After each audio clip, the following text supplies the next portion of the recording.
Shalom Bapak Ibu Saudara-saudara yang saya kasihi di dalam Yesus Kristus. Hari ini kita akan masuk di dalam pembahasan Matius 12. Saudara-saudara, Injil Matius ini digunakan untuk mengajar anggota-anggota jemaat secara teratur, sehingga mereka ini diharapkan nantinya bisa menjadi utusan-utusan yang mengabarkan Injil Tuhan Yesus. Nah, di sini Yesus mengajar para murid dan para pengikutnya bagaimana mereka memahami apa yang harus mereka lakukan, bagaimana mereka bisa mengenal Yesus secara pribadi. Sehingga ketika mereka melakukan segala sesuatunya, mereka berdasar dari ajaran-ajaran dan teladan yang Yesus berikan pada masa dia hidup. Nah, di pasal yang ke-12 ini nanti kita akan sama-sama belajar tentang kontroversi-kontroversi yang dilakukan oleh Yesus dalam segala perbuatannya, dan bagaimana pandangan orang-orang Farisi yang selalu menyelidiki gerak-gerik Yesus hanya untuk mencari kesalahan dan mereka ingin menghakimi Yesus.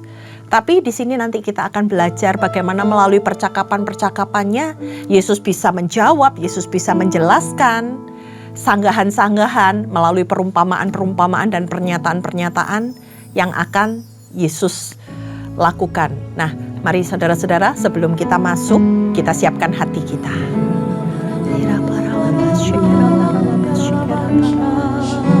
Terima kasih. Haleluya. Kami bersyukur Tuhan buat segala kebaikan. Kami datang di hadapan-Mu. Sujud sebab kami ini milik kepunyaan-Mu. Terima kasih.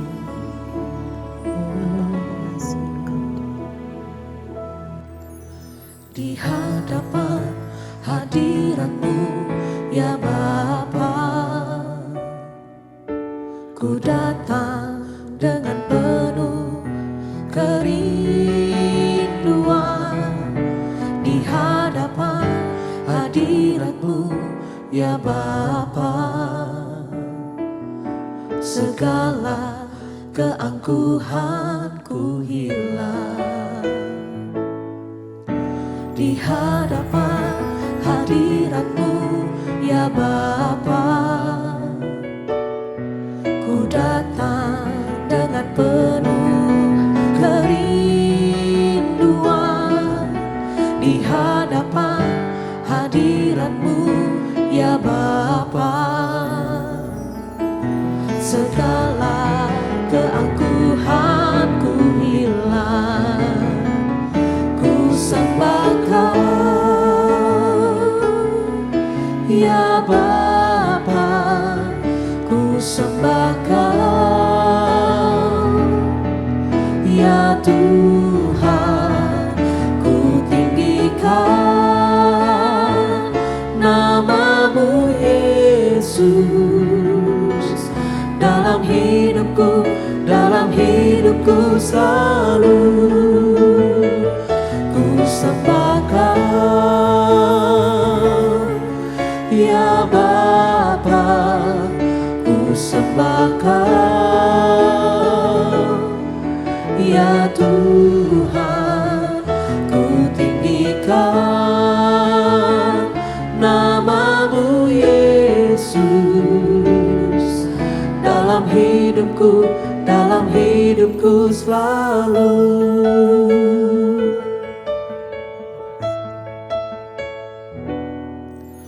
Di hadapan hadirat-Mu ya Bapa,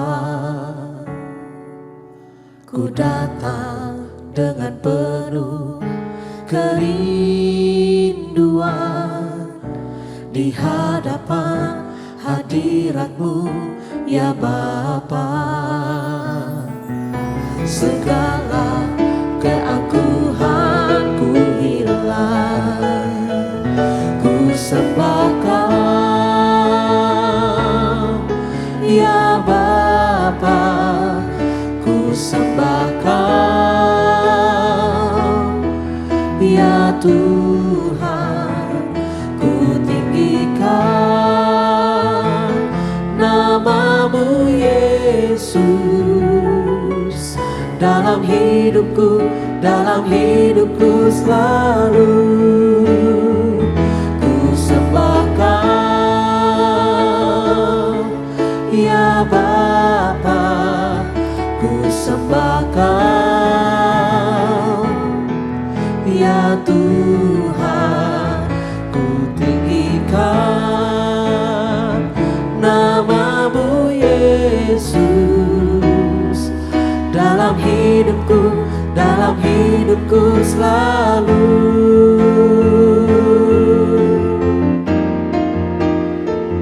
ku sembah Kau, ya Bapa, ku sembah Kau, ya Tuhan, ku tinggikan nama-Mu Yesus dalam hidupku selalu dalam hidupku selalu dalam hidupku selalu ku sembah Kau, ya Bapa.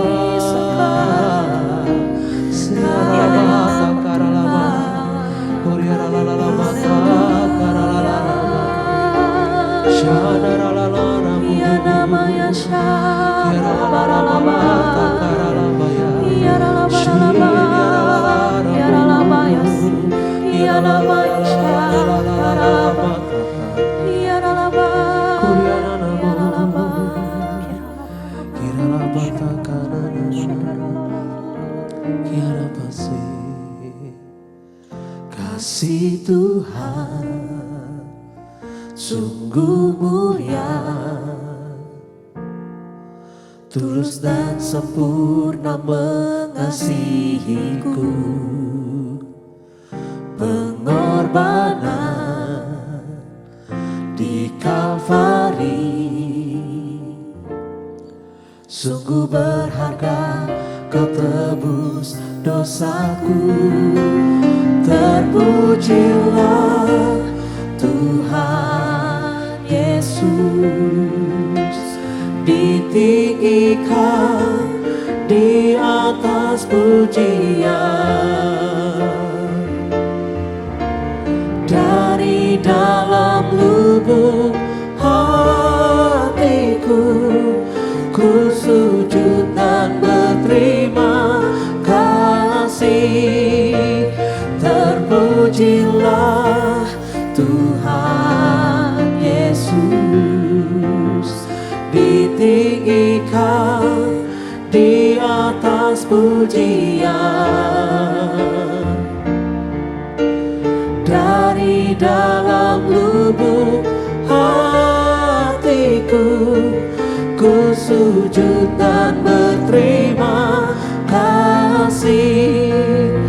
Terpujilah Tuhan Yesus, ditinggikan di atas pujian.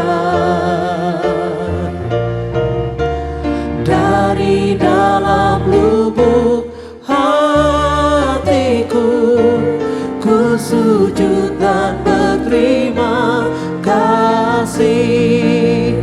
Terpujilah Tuhan Yesus, ditinggikan di atas pujian. Dari dalam lubuk hatiku, ku sujud dan berterima kasih. Dari dalam lubuk hatiku, ku sujud dan berterima kasih.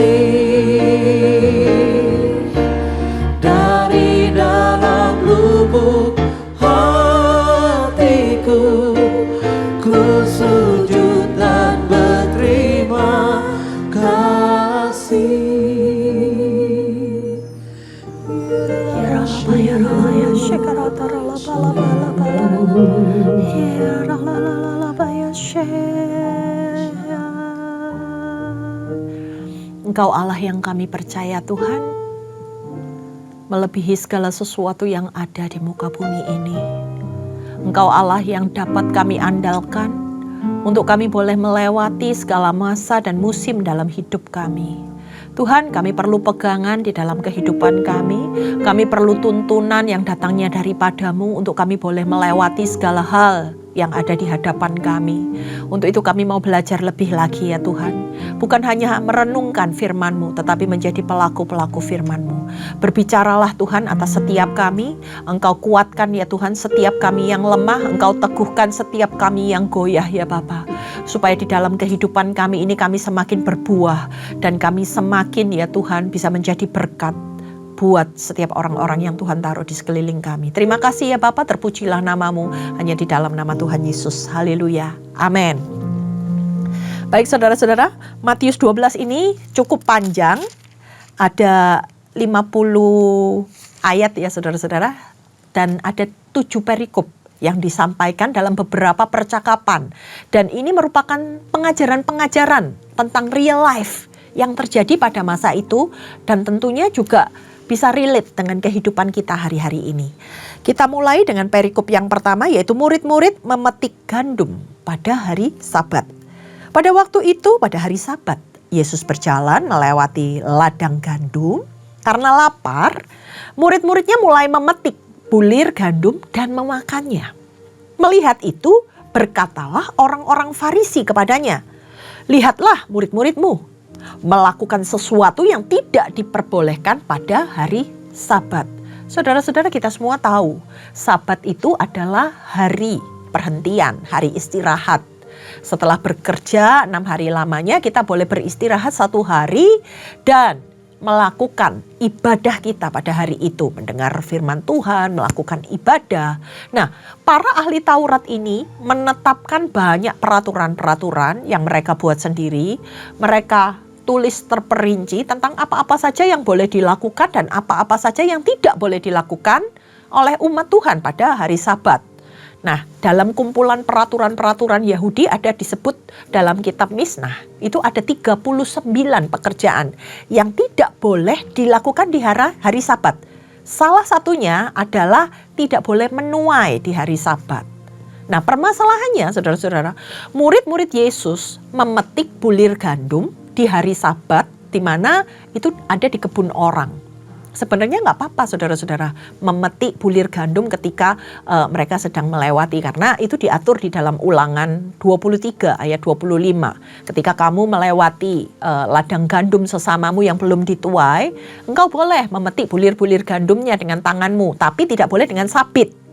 Jadi kalau ini secukupnya saja.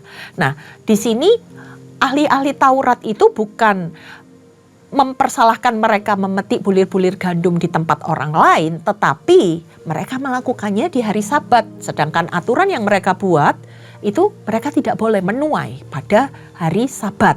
Tidak boleh melakukan sesuatu di hari Sabat. Kita lanjutkan di ayat yang ketiga. Yesus menjawab kepada mereka, "Tidakkah kamu baca apa yang dilakukan Daud ketika ia dan orang-orang yang menyertainya lapar? Bagaimana ia masuk dalam rumah Allah dan bagaimana mereka makan roti sajian yang tidak boleh dimakan baik oleh dia maupun oleh mereka yang menyertainya, kecuali oleh imam." Nah, ini yang menjadi jawaban Yesus. Itu sesuai dengan apa yang disampaikan di dalam 1 Samuel ayat yang ke-21 ketika Daud sedang berada di Nob.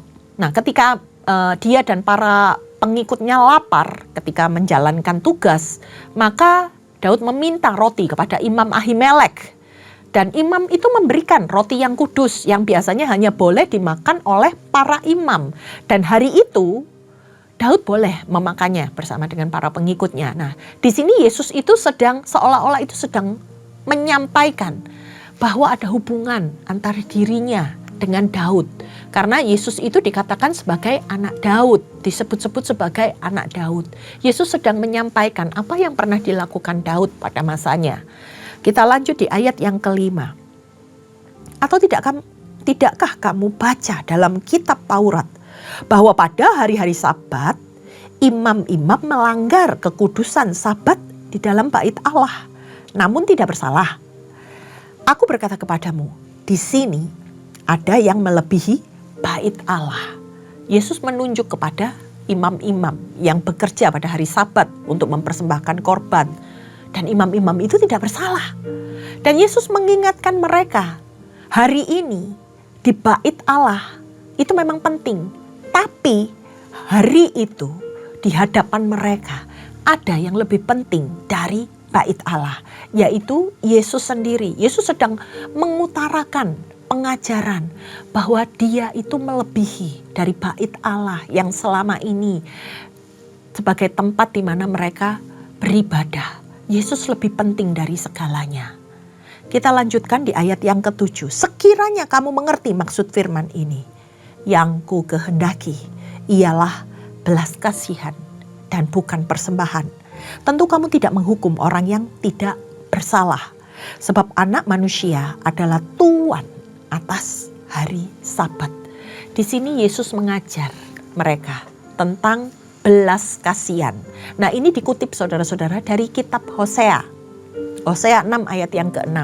Dikatakan, sebab aku menyukai kasih setia dan bukan korban sembelihan, dan menyukai pengenalan akan Allah lebih daripada korban-korban bakaran. Di mana mereka orang-orang Farisi itu melupakan hukum kasih yang seharusnya menjadi dasar dari hukum yang utama ini di dalam kehidupan umat manusia. Yesus sedang menyampaikan bahwa Yesus itu lebih penting dari ritual yang mereka lakukan di bait Allah pada hari Sabat. Pada hari Sabat lagi Yesus diperhadapkan dengan kasus lain, saudara-saudara. Di mana orang-orang Farisi ini sengaja mencari-cari kesalahan Yesus. Tapi dikatakan Yesus menyembuhkan orang pada hari Sabat. Kalau tadi Yesus berdebat tentang bagaimana murid-muridnya memetik gandum pada hari Sabat, sekarang beda lagi kasusnya. Yesus menyembuhkan orang pada hari Sabat. Kita baca di dalam ayat yang ke-9. Setelah pergi dari sana, Yesus masuk ke rumah ibadat mereka. Di situ ada orang yang tangannya mati sebelah. Untuk dapat menuntut Yesus, mereka bertanya kepadanya, bolehkah menyembuhkan orang pada hari Sabat? Nah, ini mereka kembali lagi mencobai Yesus. Di sini mereka seolah-olah sedang cari-cari kesalahan Yesus, saudara-saudara. Orang Farisi ini punya aturan, tidak boleh mengobati orang sakit di hari Sabat kalau sakitnya nggak parah. Pengobatannya itu boleh ditunda ke hari lain. Tapi apabila sakitnya parah, maka boleh diobati pada saat itu juga. Nah, mereka bertanya, bolehkah menyembuhkan orang pada hari Sabat? Dan Yesus pun menjawab pertanyaan-pertanyaan mereka. Nah, kita baca di ayat yang ke-11. Yesus berkata kepada mereka, jika seorang dari antara kamu punya seekor domba, dan domba itu terjatuh ke dalam lubang pada hari Sabat, tidakkah engkau akan mengambil dan mengeluarkannya? Bukankah manusia itu jauh lebih berharga daripada domba? Karena itu boleh berbuat baik pada hari Sabat. Domba ini merupakan binatang peliharaan yang berharga buat mereka. Apalagi manusia di mata Allah. Menolong orang itu adalah sebuah perbuatan baik yang harus dilakukan. Dan Yesus mengutamakan pengajarannya tentang buah, tentang karakter yang harus dilakukan oleh setiap umat manusia. Karakter dan buah ini, perbuatan ini jauh lebih penting dibanding aturan-aturan yang dibuat oleh mereka orang-orang Farisi. Dan di sini Yesus itu menekankan sebuah perbuatan baik itu jauh lebih berkenan di hadapan Tuhan. Bukan sebuah pekerjaan, tapi hal yang penting untuk dilakukan oleh setiap manusia. Berbuat baik itu bukan pekerjaan. Yesus menyembuhkan orang yang tangannya mati itu bukan pekerjaan, tetapi bagaimana Yesus sedang berbuat baik. Yesus punya pengertian yang jauh lebih mendalam dan lebih sempurna tentang bagaimana aturan-aturan yang ada di dalam kitab suci ini, saudara-saudara. Dan Yesus itu menjadi seorang teladan. Bagaimana ketika mereka membaca kitab, tidak hanya berusaha memahaminya, tapi melakukannya menjadi sebuah perbuatan.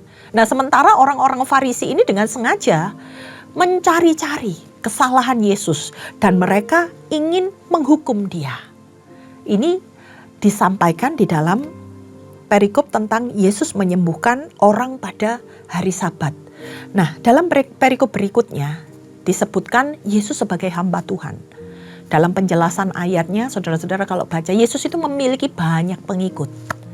Dan dia menyembuhkan banyak orang, tapi Yesus ini gak ingin pengikutnya itu mengatakan kepada orang banyak tentang siapa dia dan apa-apa yang dilakukan pada saat itu. Yesus gak ingin diekspos. Yesus sedang menyampaikan penggenapan nubuatan yang pernah disampaikan oleh Nabi Yesaya. Bahwa Yesus ini adalah sebagai hamba yang dipilih Allah untuk boleh mengajarkan hukum kepada bangsa-bangsa. Seperti yang sudah dituliskan dalam Perjanjian Lama.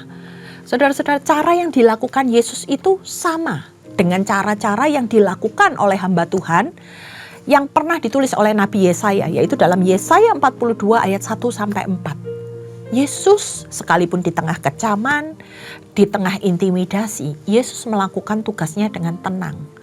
Dalam kesederhanaan, dia tidak ingin jadi populer, saudara-saudara. Sekalipun dia melakukan mujizat-mujizat yang luar biasa. Bahkan seringkali ketika dia selesai melakukan tugas-tugasnya, Yesus itu menyingkir. Karena apa? Dia sedang menghindari musuh-musuhnya. Yesus gak kepengen diagung-agungkan. Tetapi Yesus hanya memberikan teladan. Yesus hanya melakukan apa yang menjadi bagiannya. Dan Yesus gak memandang rendah orang-orang yang lemah, orang-orang yang butuh pertolongan. Ini bukan sebuah pekerjaan menurut Yesus, tetapi sebuah perbuatan baik bagaimana dia bisa menguatkan mereka yang lemah, menolong mereka yang membutuhkan. Dan Yesus tidak memadamkan sumbu yang telah pudar, tapi bagaimana Yesus menegakkan hukum di bumi. Ini yang disampaikan di dalam Matius 12 ayat yang ke-15 sampai ke ayat yang ke-21. Bagaimana Yesus ketika dia melakukan pekerjaannya, dia tidak ingin dijadikan sebagai orang yang populer, orang yang dipuja-puja. Tapi di sini mengutip dari apa yang disampaikan dalam Yesaya 42. Dan kita belajar dari apa yang Yesus lakukan. Sebagai hamba Tuhan, apa yang harus kita lakukan? Bahwa kita menolong mereka. Kita menguatkan setiap yang lemah tanpa mencari popularitas. Itu yang Yesus inginkan dari apa yang disampaikan dalam Matius 12 ini. Dan kemudian saudara-saudara di ayat yang berikutnya dengan judul perikop Yesus dan Beelzebul. Kita baca di ayat yang ke-22 sampai ayat yang ke-24. Kemudian dibawalah kepada Yesus seorang yang kerasukan setan. Orang itu buta dan bisu. Lalu Yesus menyembuhkannya. Sehingga orang bisu itu berkata-kata dan melihat. Maka takjublah sekalian orang banyak itu katanya. Apakah dia ini anak Daud? Namun ketika orang Farisi mendengarnya, mereka berkata, orang ini mengusir setan dengan kuasa Beelzebul, pimpinan setan. Banyak orang yang dibikin takjub dengan apa yang Yesus lakukan. Dan pada akhirnya orang banyak ini mengakui bahwa Yesus itu adalah anak Daud. Tapi justru inilah yang makin membuat Yesus itu menjadi sebuah kontroversi pada masa itu. Ketika Yesus bisa menyembuhkan orang banyak, orang yang kerasukan setan, orang yang buta, orang yang bisu, orang-orang Farisi ini malah menuduh Yesus menggunakan kuasa Beelzebul. Beelzebul itu nama dari kepala roh jahat, saudara-saudara. Kita lanjutkan di ayat yang ke-25. Yesus mengetahui pikiran mereka lalu berkata kepada mereka, setiap kerajaan yang terpecah-pecah pasti binasa, dan setiap kota atau rumah tangga yang terpecah tidak akan bertahan. Demikianlah juga kalau iblis mengusir iblis. Ia pun terpecah dan melawan dirinya sendiri. Bagaimanakah kerajaannya akan bertahan? Jadi, jika aku mengusir setan dengan kuasa Beelzebul, dengan kuasa siapakah pengikut-pengikutmu mengusirnya? karena itu merekalah yang akan menjadi hakimmu. Namun jika aku mengusir setan dalam kuasa Roh Allah, maka kerajaan Allah sudah datang padamu. Atau bagaimanakah orang dapat memasuki rumah seorang yang kuat dan merampas harta bendanya apabila ia tidak lebih dahulu mengikat orang kuat itu? Sesudah itu barulah ia merampok rumahnya. Siapa yang tidak bersama aku, ia melawan aku. Dan siapa yang tidak mengumpulkan bersama aku, ia mencerai-beraikannya. Wow, jawaban Yesus ini begitu luar biasa ketika mereka menuduh Yesus sebagai orang yang menggunakan kuasa setan. Yesus ngajak mereka berpikir. Yang pertama, Yesus bilang, kalau Yesus berasal dari iblis, maka masa iblis mengusir iblis? Yesus mengusir setan, dikatakan dengan kuasa Roh Allah. Itu sebagai tanda-tanda kerajaan Allah sedang dinyatakan di muka bumi. Lalu yang kedua, Yesus juga menjelaskan orang yang dirasuki setan ini seperti sebuah barang yang digenggam oleh iblis. Sehingga apa yang Yesus lakukan? Melepas orang kuat yang menggenggam barang tersebut. Karena apabila dia telah mengikat iblis sebagai orang kuat yang mengikat genggaman barang ini, maka Yesus akan dapat dengan mudah melepaskan apa yang ada di dalam genggamannya. Jadi orang yang berada dalam genggaman iblis ini akan dengan mudah dilepaskan. Nah, di posisi ini saudara-saudara, Yesus itu menyerang dan merobohkan kerajaan iblis. Itu yang dimaksud oleh Yesus. Dan siapa yang tidak memihak kepada Yesus, dikatakan mereka melawan Yesus. Lanjut di ayat yang ke-31. Karena itu aku berkata kepadamu, semua dosa dan hujat manusia akan diampuni. Tetapi hujat terhadap Roh Kudus tidak akan diampuni. Apabila seseorang mengucapkan sesuatu menentang anak manusia, ia akan diampuni. Tetapi jika ia berkata-kata menentang Roh Kudus, ia tidak akan diampuni, baik di masa ini maupun di masa yang akan datang. Yesus sedang mengingatkan orang-orang Farisi. Jangan menghujat Roh Kudus, jangan menghina Roh Kudus, segala sesuatu yang dikandung dalam pekerjaan Roh Kudus. Dengan mengatakan apa yang Roh Kudus kerjakan, itu adalah sebagai sebuah perbuatan untuk melepaskan orang-orang dari ikatan iblis. Karena itu orang itu bisa diampuni, tetapi orang yang menghujat pekerjaan Roh Kudus ini tidak dapat diampuni. Lanjut di ayat yang ke-33. Jikalau kamu membuat suatu pohon baik, baik pula lah hasilnya. Jikalau kamu membuat suatu pohon tidak baik, tidak baiklah buahnya. Sebab dari buahnya pohon itu dikenal. Hai kamu, keturunan ular berbisa, bagaimanakah kamu dapat mengucapkan hal-hal yang baik, sedangkan kamu sendiri jahat? Sebab yang diucapkan mulut meluap dari hati. Orang yang baik mengeluarkan hal-hal yang baik dari perbendaharaannya yang baik. Dan orang yang jahat mengeluarkan hal-hal yang jahat dari perbendaharaannya yang jahat. Yesus sedang menjelaskan segala sesuatu yang keluar itu berasal dari hati kita. Jika hatimu kotor, maka yang buruklah yang keluar. Tetapi jika hatimu baik, maka yang keluar dari hidupmu itu menghasilkan buah yang baik yang dapat dinikmati oleh orang lain. Nah, orang-orang Farisi ini tidak mengucapkan hal-hal yang baik. Karena apa? Hatinya jahat. Sehingga Yesus membandingkan mereka dengan keturunan ular beludak. Mereka dianggap sebagai orang-orang yang kelihatannya saleh, tapi hidupnya nggak sesuai dengan kebenarannya. Yesus mengingatkan, segala sesuatu yang kamu ucapkan nantinya harus kamu pertanggungjawabkan. Nah, di sini Yesus sedang mengajar kepada mereka bagaimana Tuhan Yesus itu mengingatkan apa yang keluar daripada mulutmu berasal daripada hatimu. Dan itu semua kamu akan menerima jawabannya di dalam penghakiman nanti. Apakah benar, apakah salah. Dan Tuhan akan menuntut dari apa yang kamu sampaikan.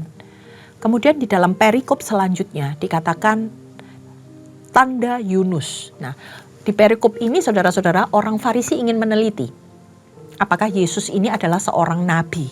Maka diberi judul tanda Yunus. Nah, mujizat-mujizat yang dilakukan oleh Tuhan Yesus itu begitu banyak dan cukup mengesankan buat mereka. Sehingga mereka ingin melihat tanda untuk mengesahkan apakah Yesus itu seorang nabi. Kita baca dari ayat yang ke-39, saudara-saudara.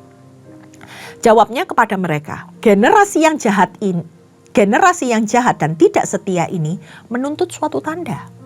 Tetapi kepada mereka tidak akan diberikan tanda selain tanda Nabi Yunus.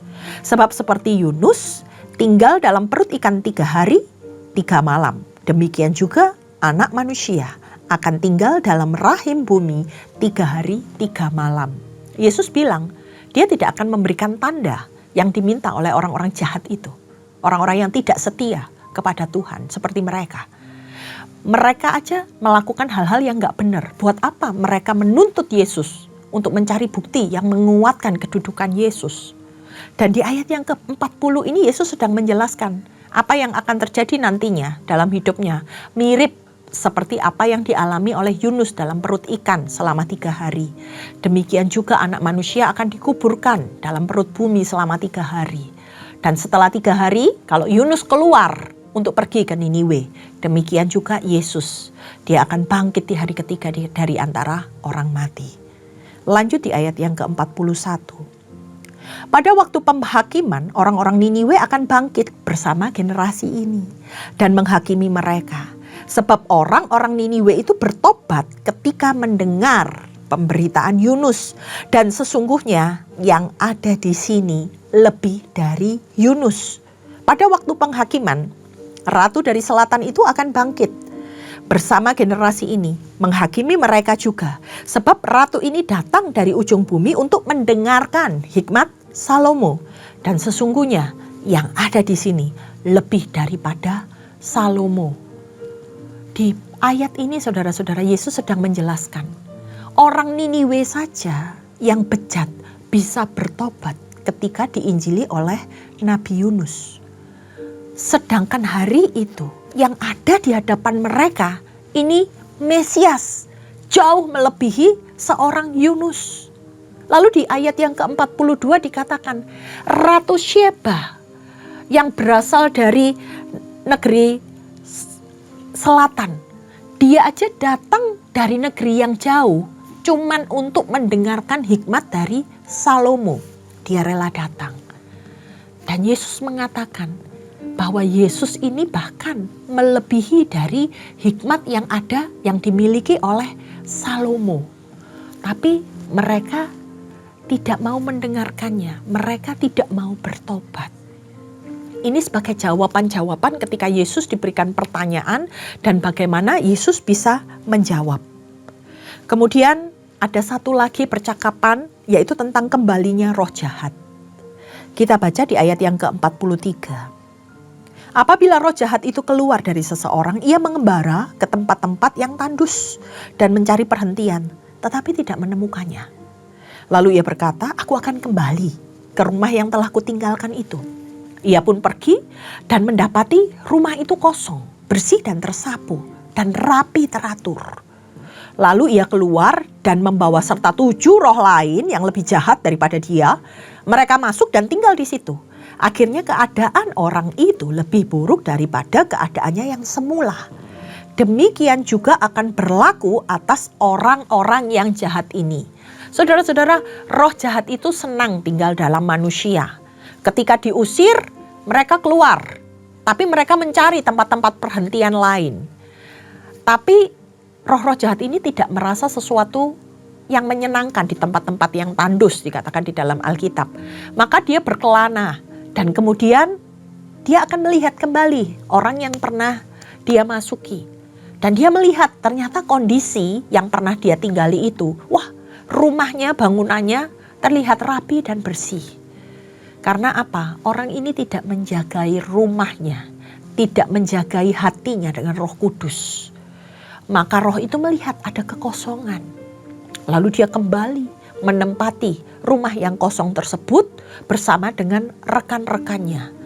Mereka berkuasa atas orang ini lebih kuat dari sebelumnya. Yesus menggambarkan ini pada kehidupan bangsa Israel dalam perjanjian lama. Mereka menderita dalam pembuangan, lalu dipulihkan oleh Allah. Hari itu mereka seolah-olah kelihatannya saudara-saudara rajin datang ke bait Allah.